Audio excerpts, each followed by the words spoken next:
I spent 25 years in the Marines, rising to colonel. I fought in deserts and jungles, came home with medals, and thought the hardest battles were behind me. But on the very day I retired, my wife was waiting with divorce papers. Joint assets, zero. Child support, sky high. It was clear she'd planned this for years while I was halfway around the world. Folks say betrayal from the enemy hurts, but betrayal from your own kitchen table. That's a different wound. She thought I'd fold. She thought I'd lose it all. What she didn't count on was my counterattack. All rise! The bailiff's voice snapped the room to attention. I was already standing. Dress blues don't wait for orders. The judge peered over her glasses at the sealed lab report with my name on the tab. The technician read in a steady tone, probability of paternity, 0.0. Courtroom 2B went quiet, the way a rifle range goes quiet when the wind shifts. Linda's knuckles whitened around her purse strap. Pete, my oldest friend, sat 2 rows back under a VFW cap, hands folded like prayer. I stared at the state seal on the wall and kept breathing through my nose. People think the first shot is the loud part. Most of the time, it's the silence after. 6 months earlier, Marine Corps birthday, the base theater at Camp Lejeune smelled like floor wax and cedar. I folded my dress blues over my arm and shook hands until my wrist ached. Young corporals snapped photos on cracked iPhones. Old sergeants squeezed my shoulder like they were checking for bone. Pete bear hugged me hard enough to pop a rib. Semper Fi Ray, burger night on me. I told him I'd hold him to it. After 25 years, I was finally going to sleep past 0430. The sun bounced off windshields in the parking lot like signal mirrors. Linda sat on the hood of the Camry, one ankle crossed over the other, a manila envelope on her lap. She didn't wave. She didn't smile. You can sign now, she said, voice flat as receipt paper. A notary stamp glinted in the corner. What is it, I asked. A practical goodbye. It's time. Petition for divorce. Proposed distribution, joint assets effectively zero. Alimony reserved. Child support at the guideline ceiling for our daughter Grace. My knees steady in a helo bay went soft on the asphalt. Zero, I asked. The roof, the market, your mother's hospital bills, she said. You were gone for most of it. My voice stayed even. And this number for Grace? She lifted a shoulder. Kids cost money. You wanted private school. There are 1,000 ways to explode. I picked none. I checked the date prepared weeks ago. The witness line was already filled. Someone had moved pieces while I was packing shadow boxes. Plan the operation, Ray. The old voice is simple and useful. We'll talk at home, I said. There's nothing to talk about, she answered. Law is the law, Colonel. Home smelled like lemon cleaner and the last wedge of church lady cake. I set the papers on the dining table and photographed each page with my phone. Linda moved through the kitchen like a polite stranger. Grace will be home at 5, she said. Please don't make a scene. I wanted to say I'd built the cedar swing set out back and ironed tiny Girl Scout patches at 2 in the morning before a deployment. Instead, I pulled down a banker's box, marked taxes, and started a folder labeled timeline. At 4:57, the bus brakes sighed. Grace came in with a volleyball bag and a smile that still asked for nothing. Hey, Dad. Hey, kiddo. Linda was right behind her. Homework, then practice. Dad and I need to discuss some paperwork. Grace looked from our faces to the table. Are you guys? We're talking, I said and slid the envelope under a cookbook. She nodded the way a good kid nods when grown-ups say grow-up things and headed down the hall. After dinner, I drove to the Waffle House off Western Boulevard. The waitress topped my coffee without asking, muscle memory for both of us. I scrolled the petition photos. Numbers make patterns, and patterns keep Marines alive. 25 years of deposits. Then a sag in the last 5 dips that didn't match the roof or tuition or any bill I could name. I texted Pete. You still got that lawyer your cousin used? His reply came fast. Deborah Singh, Onslow County. Solid. I typed thanks and watched steam lift off my mug like a small signal fire. In the garage, I dragged an old duffel down from the rafters. It used to carry desert dust and spare socks. That night, it held file folders and a cheap labeler. I am not a suspicious man by hobby. I am a Marine by training. You don't guess, you verify. I wrote 3 headings on bright paper money calendar comms and slid them into the folders. On the legal pad, I wrote separate accounts. Discovery, preserve everything. Deborah's office smelled like copier toner and wet umbrellas. She shook my hand and looked me straight on. Colonel McKenna, thank you for your service. Let's square this away. I laid out what I knew and what I suspected. She slid a thin statute book toward me. Here's the North Carolina of it, she said. If we prove marital misconduct before separation, alimony is off the table. If marital funds supported an affair, we can seek credits in equitable distribution. Child support follows guidelines. If paternity is questioned by the timeline, the court can order DNA. We'll do it by the book. My daughter is my daughter, I said, meaning lunchboxes and science fairs and the way she holds a fork like her grandmother. Understood, Deborah said. This isn't about love, it's about proof. We ask for bank records, phone logs, travel receipts. If the calendar raises questions, we request testing, chain of custody, no drama.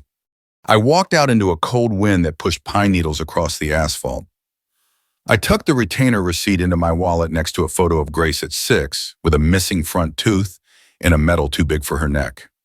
On the drive home, I turned off the radio and listened to the tires hum. The house was dark when I pulled in. I sat in the truck a minute counting my breaths. Anger is hot. What I felt was cold and useful the hour before dawn, when you check your kit twice and wait for first light. The next morning, Linda, dressed like a realtor blazer, pearls a smile she saves for other people. Book club at Carol's, she said. Since when is book club on a Wednesday, I asked. Since now, she said, taking her keys. I wrote the time in my notebook, 7:42. I called a PI, a buddy at the VFW recommended Derek Nolan voice, like gravel and no wasted syllables. I don't want a circus, I told him. You won't get one, he said. You'll get timestamps. That week, the house sounded different. The clock ticked louder. The dishwasher ran like a distant train. I labeled folders and taped them inside the duffel. When Grace asked if I'd make chili for her team dinner, I said yes and chopped onions until my eyes stung for a better reason. On Friday, Pete slid into my VFW booth and set down 2 cores. How bad, he asked. Bad enough, I said, but I'm squared away. He nodded the way Marines do when talk is done and the work begins. Then let's get to work. I kept the dress blues zipped in plastic in the hall closet, like a flag folded for storage. The house felt smaller now that the ceremony was over. Same brick ranch, same creak in the 3rd stair, but the rooms had an echo to them, like a gym after everyone leaves. I woke at 0430 anyway. Old rhythms don't resign.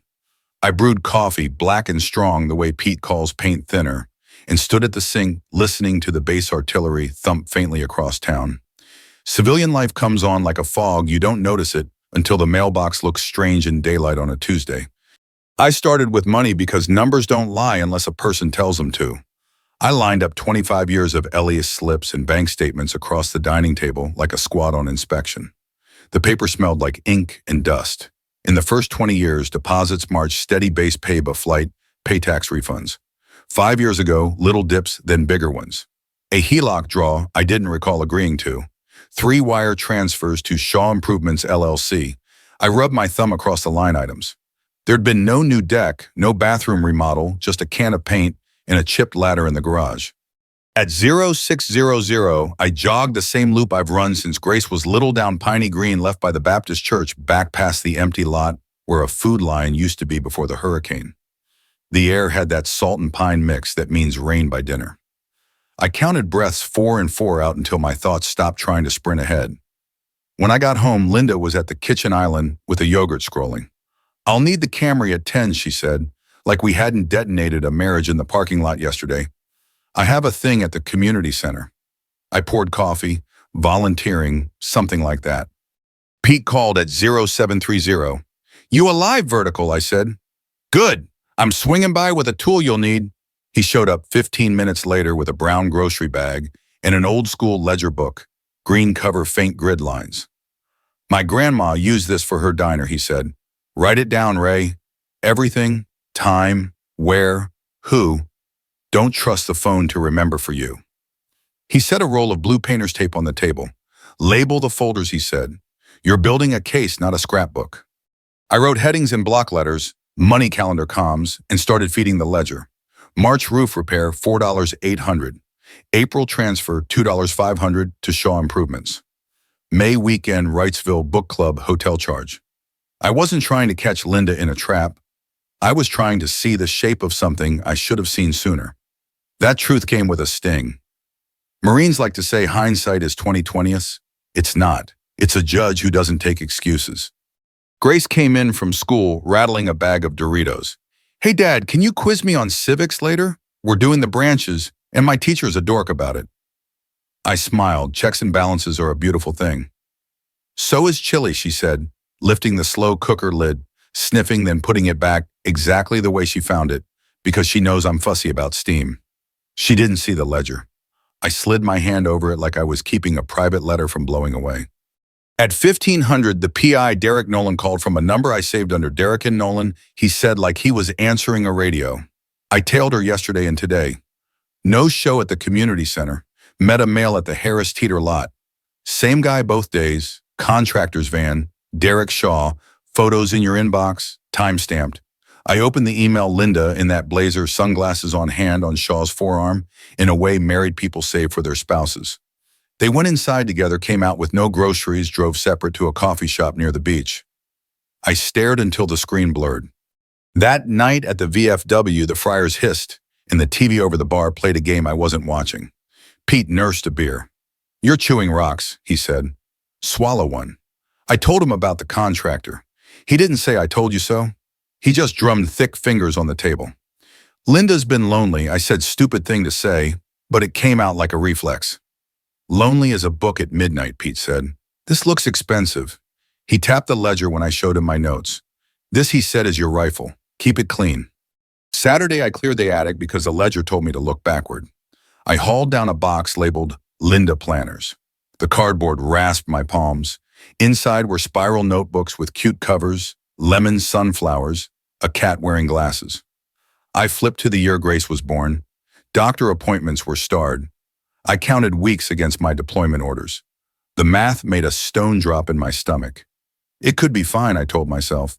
Leave gets moved. Flights change. Babies come early.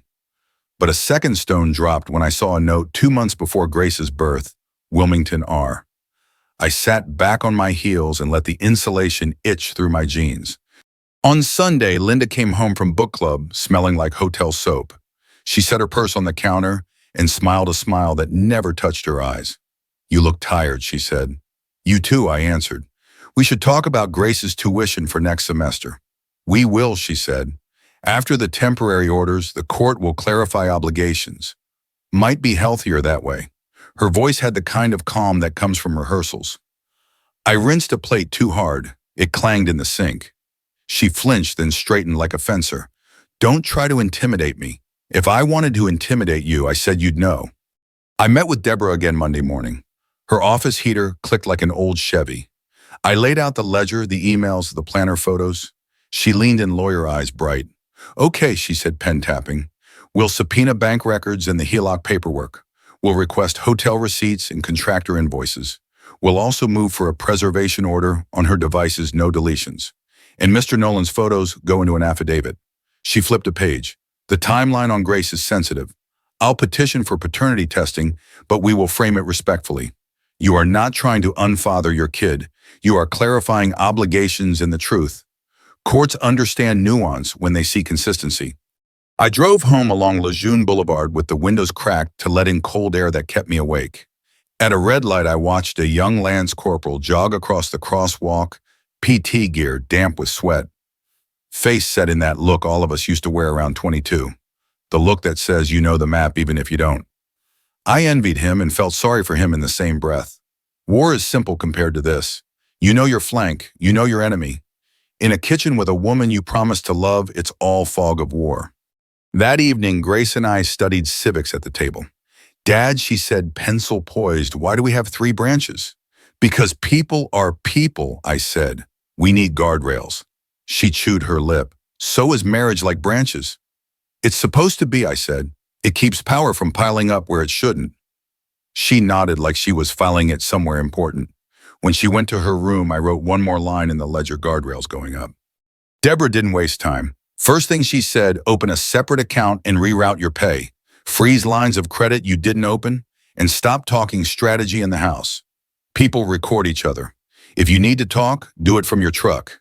Marines live on checklists. In the F-150, I called the credit union past security and opened a new checking in my name only. Retirement pay rerouted. I asked to freeze the HELOC. Sir, both borrowers must authorize. You've got one, I said. The other can speak to a judge. After 2 songs on hold, the rep flagged the account for no new draws pending litigation. Pete met me in the parking lot with 2 sausage biscuits. Paper fights run on calories, he said. Also change the passwords you've had since Bush. I did it in the truck bank email cloud, even the garage keypad. 2-factor on everything like battening hatches before heavy seas. At noon, I was back in Deborah's office. She slid a packet across the desk. Discovery requests. 5 years of bank statements. HELOC file her phone records, communications with Mr. Shaw and his company, hotel itemizations, loyalty accounts. Paper tells stories people won't. She handed me a thin binder. Your litigation hold. Don't delete anything. Save screenshots. If she wipes devices, I'll ask the court for a negative inference. Will any of this make Grace feel like she's on trial, I asked. Only if you bring it home, Deborah said. At home, you're dad. Here you're a party to a lawsuit. Keep walls up. Derek Nolan called. Your wife's routine is tight. Wednesday, Friday, Sunday. Harris Teeter lot, then Beach Coffee Contractor Yard, or a short stay off Market Street. I've got plates and timestamps. I don't want to humiliate her, I said. You hired me to document, he said. Humiliation's a reaction, not a deliverable. I drove by Lejeune Memorial Gardens and walked the Beirut Memorial Path until the wind steadied my head. Names in granite don't blink. I told them out loud what I was doing and asked for better judgment than anger gives. Back home, I emptied Linda's mail basket, coupons catalogs, and a hotel reward statement from Wilmington. We miss you 10 nights to gold. We hadn't vacationed there in years. I photographed it and slid it into calendar. Chili reheated on the stove made the kitchen smell like a normal life I meant to keep. At breakfast, Linda said, "You'll see something from the court soon, standard temporary support." I stirred eggs. We'll let the court sort it, which is Southern, for we're not agreeing in this kitchen. She listed her day in loose nouns. Meeting, errands, dinner with Carol. Take the Camry, I said. I need the truck. She heard the emphasis and smiled like she'd won a quiet point. By 10, Deborah had filed our motions. By 1, a deputy served Linda in our driveway while I pretended to fix the mower. She came in with papers dangling. You want war? I want records, I said. War implies confusion. She laughed once, a fork on tile. You were never here, Ray. Not where it counted.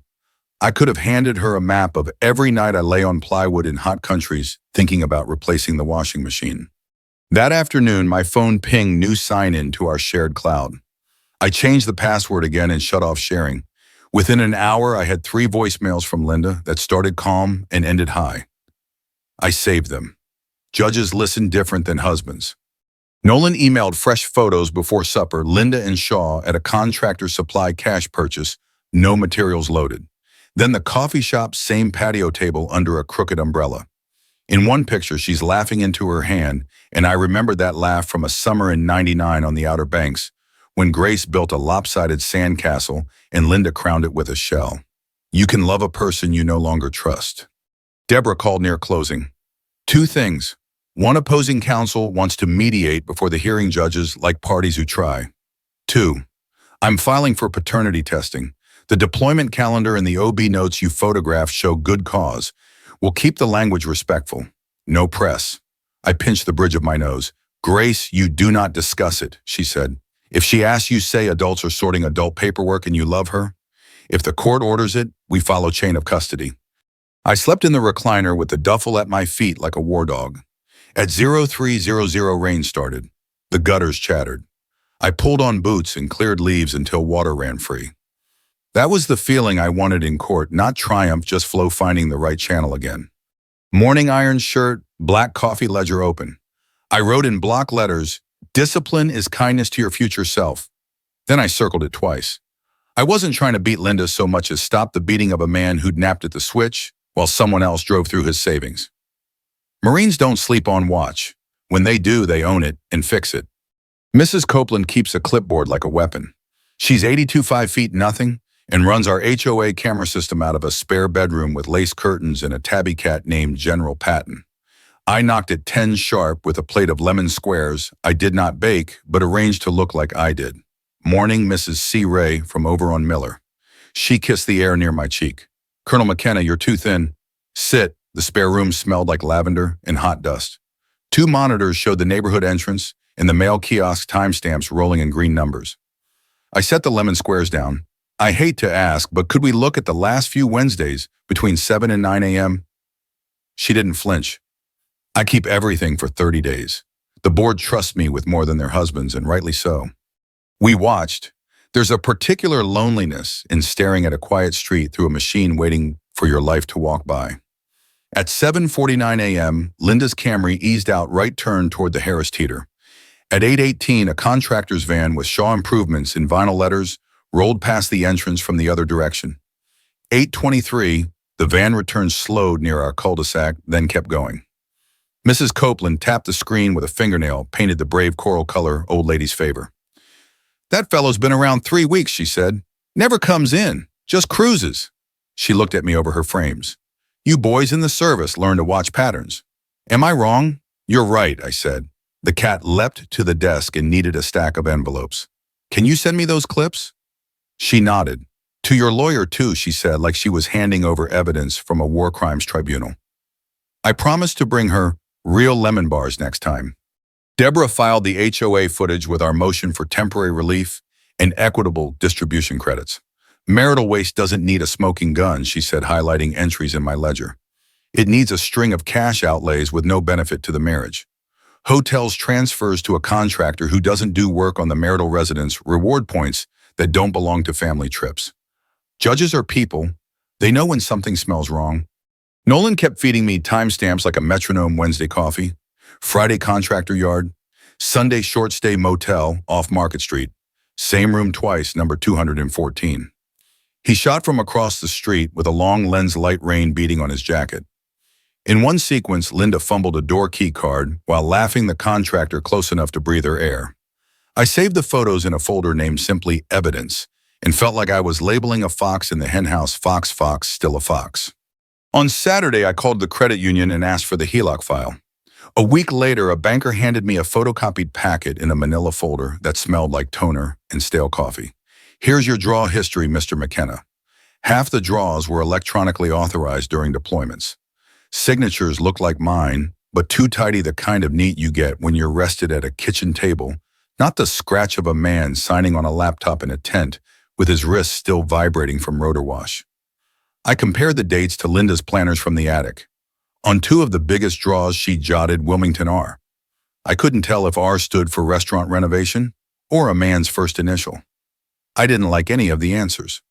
Deborah paged through copies at her desk pen, hovering. Electronic authorization from your email. You didn't approve these? I didn't even see them, I said. I was in Helmand for one of those weeks. She nodded once. Then they came from a device with your credentials. We'll request IP logs. If the IP traces to home, that's bad for her. She slid a form across to me. Affidavit. Swear under penalty you didn't authorize those draws. I signed and felt something like the end of a long exhale. We set mediation for a Thursday in a beige conference room with a plant that had given up in 2017. A mediator in a navy suit spoke in a voice like a sleeping app. We're here to resolve things amicably. Linda arrived in a blue dress hair, perfect Derek Shaw, in a gray jacket, half a step behind like a shadow, trying to look like a person. Deborah's eyebrows rose a millimeter. She said nothing. The mediator split us into 2 rooms. Offers traveled back and forth on little yellow pads like ransom notes. House to Linda, retirement split, child support top of the guidelines, alimony reserved. Deborah wrote counter after counter credits for waste, deny alimony for pre-separation adultery, child support held until paternity resolved. At 3, the mediator said, we appear to be at impasse. Linda's eyes were glassy and hard. We could do this with less embarrassment, she said through my lawyer. I said less waste would have been a good start. We signed the form that said we tried and failed. Judges like triers. I did not feel liked. The paternity motion worried me the way a pain in your left arm worries you. Men don't talk about it, but they know. Deborah prepped me like a range master. No drama, no gloating, no speeches about honor. The court sees this as clarity, she said. If the timeline shows good cause, they'll order testing. Chain of custody. Sample for you, sample for Grace. A lab tech will testify. You will sit still and breathe. I asked if Grace could refuse. Not if ordered, Deborah said. but her counsel could argue undue burden. We'll be careful. We told Grace the minimum the law and decency allowed. Adults are sorting adult paperwork, I said in the driveway, as the evening light turned the pine trunks orange. It may include some uncomfortable parts. Nothing changes how I feel about you. She chewed the inside of her cheek. Is this because of the money? This is because truth keeps people honest, I said, and honest people sleep. She nodded like a kid who wants to believe something that hurts less than the thing she suspects. The hearing on temporary orders landed on a Tuesday. The courtroom smelled like old varnish and coffee. Opposing counsel wore a bow tie and a haircut from a good zip code. He smiled like furniture polish. Deborah was pure function navy suit flats that didn't click. The judge scanned our stack like she was reading a grocery list. Deborah walked her through the ledger, the HOA clips Nolan's photos, the hotel rewards. We asked the court to consider dissipation and to deny any interim alimony based on evidence of illicit sexual behavior prior to separation. She said, voice even. Opposing counsel rose. Your Honor, we're spinning normal socializing into a federal case. As to marital funds, improvements were planned. The judge glanced up. At the marital residence, he shifted. Improvements were discussed. Then came the calendar. Deborah laid my deployment orders beside Linda's planner dates lined up like rails. Good cause exists to question paternity, she said. We asked for court-ordered testing. For the first time, Linda looked at me like I'd kicked in our own front door. You're sick, she whispered, just loud enough for 3 rows to hear. I didn't answer. The judge spoke to me directly. Sir, you understand the emotional weight of this? Yes, Your Honor, I said. I also understand the weight of 30 years of payroll.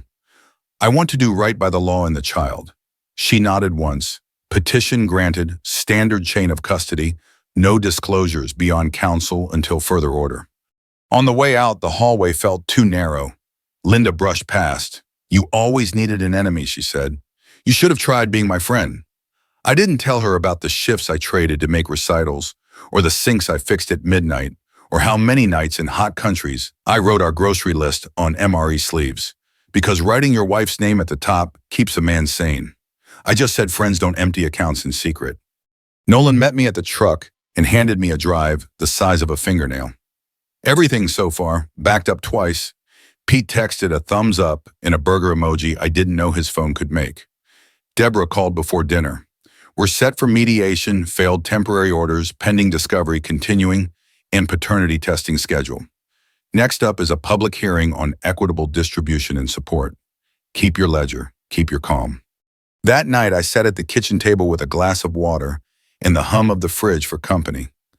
I wrote one line at the top of a new page. You can miss someone and still believe them when they show you who they are. The house clicked and settled. The clock ticked. I closed the ledger and turned off the light. The mediation notice came on yellow paper that smelled like a school supply aisle. A new date, a new room, a new chance to settle amicably. I ironed a shirt anyway and packed the ledger, the HOA clips, on a thumb drive, the photos in a neat stack.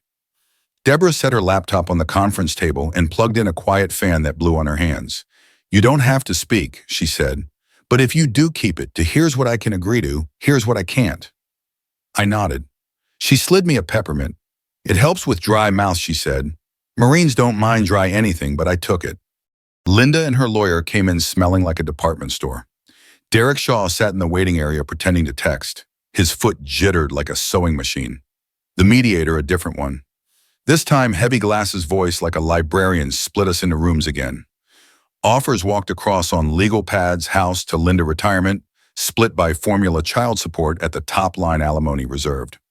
Deborah countered with calm handwriting credits for dissipation, deny alimony for illicit sexual behavior, pre-separation support tabled until paternity resolve, sell the house, and split net after credits.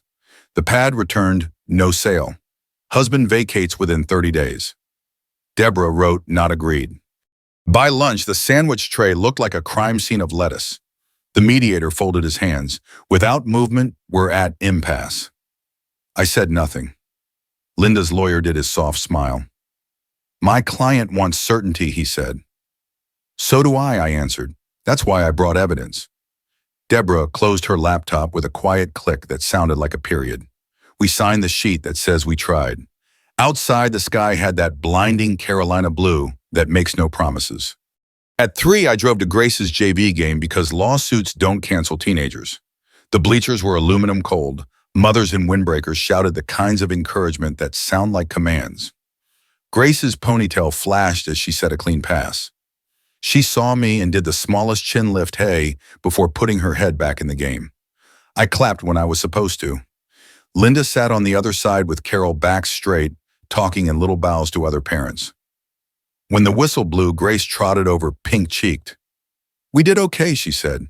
"You did fine," I said, and handed her a bottle of water. She held my eye a second longer than usual, then jogged off. I could have swallowed a spear and noticed it less. Back home, I grilled chicken and the smoke smelled like July, even though the calendar said November.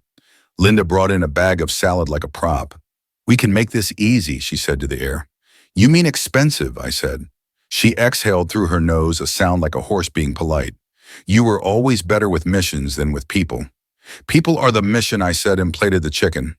Deborah emailed discovery responses at 2,100 partial statements, redacted hotel receipts, and a letter objecting to intrusive phone records. She attached a draft motion to compel. "We're moving," she wrote. "Opposing counsel is tap dancing." I read the hotel itemization under the stovelight. 2 nights ocean view room service for 2, a romance package that made my ears burn. I printed it, slid it behind the ledger tab labeled waste, and went to bed with my jaw tight enough to crack a walnut. The paternity testing appointment came on court letterhead, chain of custody instructions in bold. Deborah called to walk me through it again. "You show up on time. You don't talk about it there. The lab techs are professionals. They've seen worse. Grace will have her own appointment. The results go to counsel only." "I understand," I said. "Ray," she added, and her voice softened a half shade. "This part shakes even steady people." "I'll hold still," I said. She said, "Good." At the clinic, the swab felt like nothing and everything. The tech sealed the tube with a pop that sounded like a starting gun. I signed the chain of custody form and left through a side door so I didn't risk crossing paths with my own kid. In the parking lot, I sat a minute and watched a little boy climb into a booster seat in the next car. He buckled himself with the concentration of a pilot. I wanted to call Grace and tell her a dumb joke about genetics and how she got my fat thumbs anyway. I texted instead, "Proud of you at the game." She sent a heart, the cheap digital kind that still counted. Court set the public hearing for equitable distribution and support 2 weeks out. That window filled up like a timeline in a military briefing, subpoenas, bank logs, DFS paperwork. Nolan's sworn affidavit, Mrs. Copeland's videos, in a format even a judge's computer could play without calling a teenager. Pete came over with his label maker and beer, and we turned the dining room into a war room. He wrote on a sticky note and stuck it to my forehead. "Don't speak to opposing counsel in the hallway. You laugh," he said, "but you're polite and they know it." On Sunday, Pastor Jenkins preached about truth and mercy like he'd read my ledger. After service, old Mrs. Garner squeezed my hand in a way that cracked the bones and said, "You come by for casserole. Lawsuits burn calories." I thanked her and meant it. Community is a net. You don't see it until you fall. In the truck, I told the steering wheel, "Don't let this harden your voice," and then I laughed at myself for talking to honest plastic. The night before the hearing, I ironed a white shirt like I learned in ROTC and polished the shoes no one would see under the bench. I wrote a small card I could keep in my pocket. "Breathe. Answer only what is asked. Look at the judge. Don't rescue silence." I put Grace's photo, the one with the gap tooth, and the metal behind it, like armor that doesn't show. I slept a little and dreamed of sand that squeaked under boots. Morning came in steel blue. I made coffee and eggs and couldn't taste either. Linda came down in court clothes and perfume that belonged to other rooms.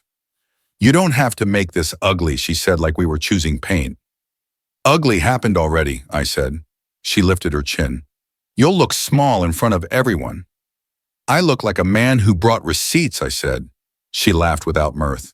"You always needed to win." "No," I said, "I need to be done." At the courthouse, Pete squeezed my shoulder until something in me unclenched. "You got this, Colonel," he said. Nolan nodded once from a shadow like a good ghost.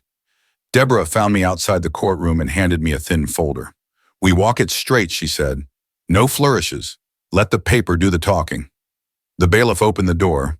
The benches creaked with church ladies, Marines in polos, and neighbors who pretend they're not interested in other people's storms. I buttoned my jacket and stepped through. All rise. The room stood like a single piece of furniture. I felt Pete behind me, VFW cap breath of winter mints, and Deborah at my elbow still as a rifle on a rack. The judge nodded us down. We are here on equitable distribution, temporary support, and related motions. Counsel, call your first. Deborah rose, flat shoes, flat voice. Your Honor, we'll begin with marital dissipation. On the projector, Nolan's photos clicked past one by one. Harris Teeter Lot, the beach coffee shop, the contractor yard, the motel off Market Street room, 214 twice. Linda stared at the table like she could read through wood. Opposing counsel leaned into the polished smile. Your Honor, these are innocent meetings. My client volunteers extensively. Deborah slid a hotel folio onto the document camera. Ocean view, 2 nights, romance package, paid withdrawals from the HELOC, no work performed at the marital residence. The judge glanced over her glasses. Counsel were permits filed for any improvement. Opposing counsel shuffled. There were discussions. Discussions don't require hotel rooms, the judge said, and made a note. We walked through the ledger like a map. I had labeled every draw, every charge, every Wednesday/Friday/Sunday with a ballpoint pen. Pete called my bayonet. Deborah kept her cadence even, $2.500 transfer. Shaw Improvements, no invoices, $1.093. Seaview Suites rewards number, matched to Mrs. McKenna's email, $480 cash withdrawal same day. The judge stopped her once. Colonel McKenna, did you authorize these draws? I stood. No, Your Honor. Were you deployed for 2 of them? Yes, ma'am. Noted. Opposing counsel tried to paint me as absent. Colonel, you were gone for years at a time. Isn't it true your wife handled the household? She did, I said, and she had my trust. That's why the paper matters. He went for a soft cut. Trust, and yet you hired a private investigator. Deborah asked and answered. The judge lifted a hand. Let's keep it to money and dates. Deborah called Mrs. Copeland. 82 coral nails, clipboard like a shield. She took the oath with the posture of a drum major. I manage the HOA cameras, she said brightly. Yes, I keep 30 days. Yes, that's longer than the board requires. She pointed at the screen with one steady finger. That's the Camry at 7:49. That's a van with Shaw Improvements at 8:18. He cruised our entrance many mornings. He never came in. Opposing counsel tried to tangle her in policy. Ma'am, are you a certified? Sir, she said, I am a widow with a computer and excellent eyesight. The gallery chuckled. The judge didn't, but the corners of her mouth considered it. Then Nolan. He kept it boring, which is what professionals do. Lens used distances, timestamps, no editorial. Opposing counsel asked if he ever intruded. No, Nolan said. Public places, long lens, no contact. The judge wrote again. Paper whispered. The ceiling vent hummed. We moved to the HELOC. Deborah put my deployment orders beside the electronic authorization pages. Your Honor, the signatures purport to be the Colonel's, she said. But the IP logs returned by the bank show origin at the marital home. The bank's custodian of records testified by Zoom grainy, but serviceable. Yes, the IP traces to the residence. Yes, geotags match. Yes, the same device accessed hotel loyalty accounts within minutes. The judge's pen paused midair, then finished the note. By the time we reached the planner pages from the attic, my throat tasted like pennies. Deborah didn't linger. The court has already granted paternity testing, she said. Results have been filed under seal. With the court's permission, we'll call the lab technician. The bailiff opened the side door and a woman in a neat ponytail took the stand. She laid the chain of custody out like a set of wrenches. How the swabs were collected, sealed, transported, log compared. Probability of paternity, she said, voice steady enough to land a helicopter, is 0.0. It wasn't news to me. Deborah had prepped me the day before in a quiet conference room with bad coffee and a box of tissues no one touched. But the sound of it in that room was different. The gallery shifted like a school of fish. Someone coughed and thought better of it. Linda's lawyer stood. Objection, undue prejudice. The judge waved it off without looking up. This isn't a jury. The court can ignore what it must. Sit down. Linda's eyes were glass and fire. She mouthed something at me I chose not to lip read. I kept breathing through my nose. The ceiling vent hummed. Pete's hand found the back of the pew and stayed there, a weathered anchor. Deborah's close was 3 sentences long. We asked the court to deny alimony based on illicit sexual behavior before separation. We ask for equitable distribution credits for marital waste supported by Exhibits A through K. We ask to vacate temporary child support and terminate any future obligation based on the paternity result. She sat. Opposing counsel tried to salvage. Your Honor, my client devoted her life to this household under difficult circumstances. Deployments, child rearing alone, emotional neglect. The judge tapped her pen against the blotter. Counsel, the court is not a therapist. It is a calculator with a conscience. The judge read from his sheet she'd been writing all morning. Her voice was even, the way rain is even across a field. On alimony denied, the evidence supports a finding of illicit sexual behavior prior to the date of separation. On equitable distribution, the court finds dissipation of marital assets. Credits to the husband in the amount of, she read the number, and I felt it like a tight knot loosening in my chest, offset against the value of the residence. The home shall be listed for sale within 60 days unless otherwise agreed. Net proceeds to be divided per this order after credits. She turned a page. On child support, the temporary order is vacated. The court has reviewed the genetic testing results. The father-child relationship is disestablished. No prospective support obligation shall be imposed on Mr. McKenna. She set the paper down. Miss McKenna, you played a long game with marital funds. The law noticed. Mr. McKenna, you will conduct yourself with dignity in these proceedings as you have today. We are adjourned. The gavel didn't bang. It tapped small final. The room exhaled. Pete's hand clapped my shoulder once hard enough to register through cloth. Nolan slid a drive into Deborah's palm like a magician ending a trick. Mrs. Copeland gave me a nod that felt like a quilt around the shoulders. Linda stood slowly as if gravity had doubled. Derek Shaw looked at the floor as if there was a hatch he might escape through if he stared long enough. In the hallway, I leaned against the cool marble and let my spine remember what upright felt like. Opposing counsel walked past, eyes elsewhere. Linda stopped 3 feet away. For a second, I saw the girl on the Outer Banks in a sundress laughing at a crooked sandcastle. Then the image flickered and was gone. You humiliated me, she said quietly. No, I said. You did that. I just brought paper. She opened her mouth, closed it, and walked away.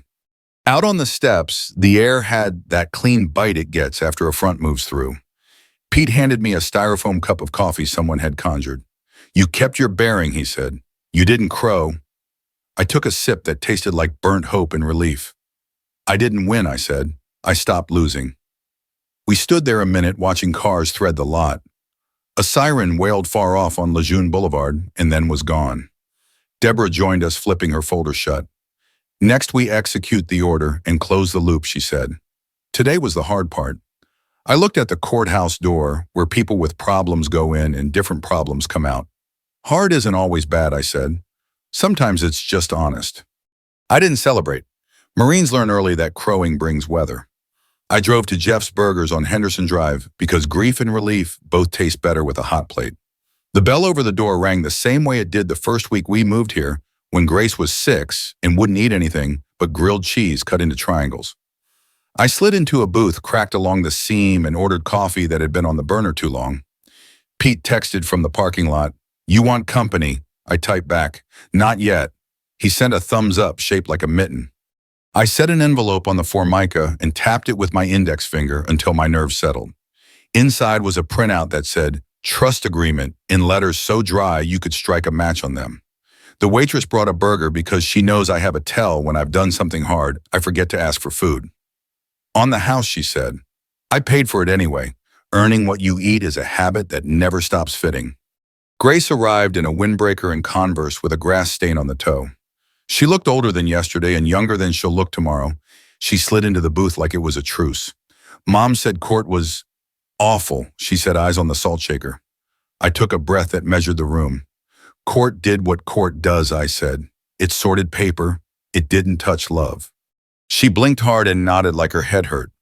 Everyone at school will know, she whispered. Small-town math. I took the envelope and pushed it across. This is a college fund, I said. It's yours. Not because of court, not because of DNA. Because I watched you practice serves against the garage door in the rain. Because I remember the first time you read out loud and couldn't believe the words were coming from you. Because every time I came home from a deployment, I found a note in block letters taped to the fridge that said, "Welcome back, Dad," in marker that bled through. That doesn't wash out. She worried the corner of the paper. "What if I don't know what to call you? Call me what you've always called me," I said. "Names are maps. We've been using ours a long time." She exhaled, then laughed in a way that sounded like the first day of spring, even though it was November. "Your civic lecture voice is showing," she said. "I'll put it away," I said, and we both smiled. The waitress refilled our cups. "How's your mom?" I asked. Grace looked at the window. "She's loud," she said, and then clapped a hand over her mouth like she was sorry for telling a truth out loud. "People are noisy when they're hurt," I said. "Doesn't mean they're right or wrong. It means they're people."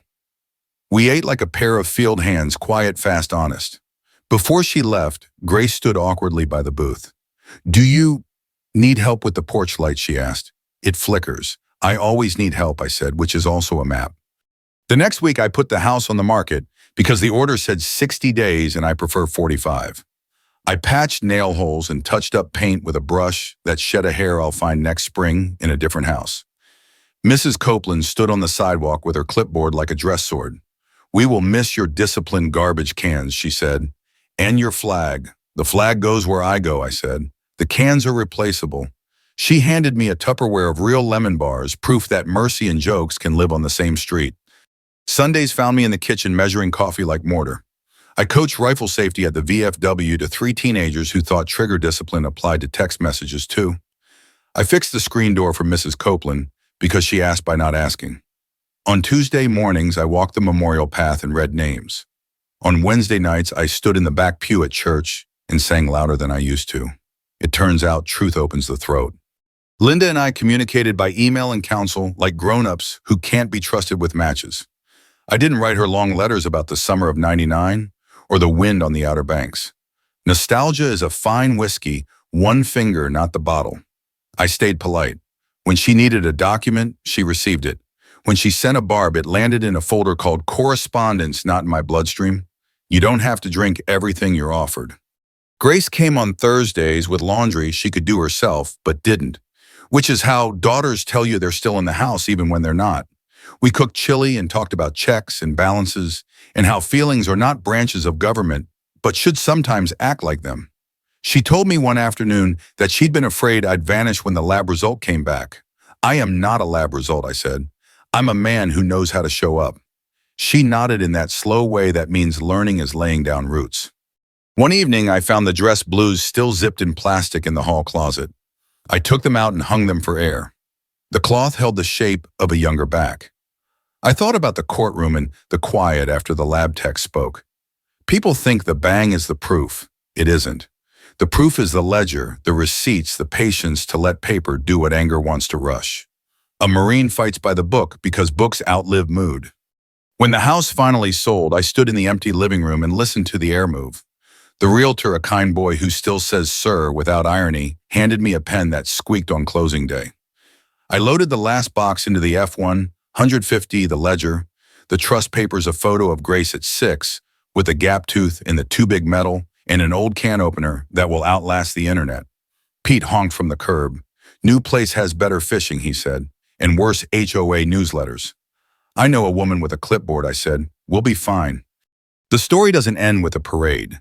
It ends with a porch light that works, a bank account that balances, a daughter who still texts when the bus is late, and a man who learned the difference between winning and stopping the loss.